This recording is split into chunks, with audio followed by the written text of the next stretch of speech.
Hi friends, మీరు వీడియోలో చూస్తుంది ఎప్పుడో పాతకాలం నాటి కిరోసిన్ స్టవ్ అనమాట. దీన్ని ఎలా యూజ్ చేసేవారో చెప్తాను చూడండి. ఇది వరకు గ్యాస్ స్టవ్ లేనప్పుడు ఎక్కువ మంది దీన్ని యూజ్ చేసేవారు. నాకు తెలిసి దీనికి 30 సంవత్సరాల వయసు ఉంటుందండి. దీన్ని ఎలా యూజ్ చేసేవారో కూడా ఎక్స్ప్లెయిన్ చేస్తాను. ముందు పార్ట్స్ చూద్దాం. దీన్ని టాప్ రింగ్ అని పిలిచేవారు అనమాట. దీన్ని అయితే బర్నర్ అనమాట. ఇది బ్రాస్ బర్నర్. ఇది కంచుతో తయారు చేసింది. ఇదేమో ఐరన్ తో తయారు చేసింది.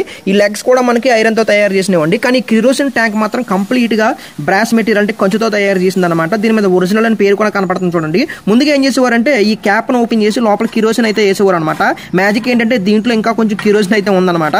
దీంట్లో కిరోసిన్ వేసేసి దీన్ని ఫుల్ గా ఇలాగ లాక్ చేసేవారు. తర్వాత ఇక్కడ ప్రెషర్ లాక్ ఉంటుంది అనమాట. ఈ ప్రెషర్ లాక్ ను కూడా గట్టిగా ఇలాగ లాక్ చేసి పెట్టేవారు. అయిపోయిన తర్వాత ఇక్కడ మనకి పంప్ ఉంటుంది అనమాట. ఈ బ్యారల్ పంప్ ఉంటుంది. బ్యారల్ పంప్ తో సింపుల్ గా చెప్పాలంటే ప్రెషర్ ఇచ్చేవారు. అంటే ఫుల్ గా గాలి అయితే కొట్టేవారు అనమాట. గాలి కొట్టిన తర్వాత అప్పుడు ఇక్కడ అగ్గిపుల్ల వేసి వెలిగిస్తే ఈ స్టవ్ అనేది వెలిగింది అనమాట. ఒకప్పుడు చాలా ఎక్కువగా యూజ్ చేసేవారండి. ఇప్పుడు పిల్లలకైతే దీని గురించి అస్సలు తెలియదు అనమాట. సో వీడియోని షేర్ చేయండి, లైక్ చేయండి, సబ్స్క్రైబ్ చేసుకోండి. Thank you.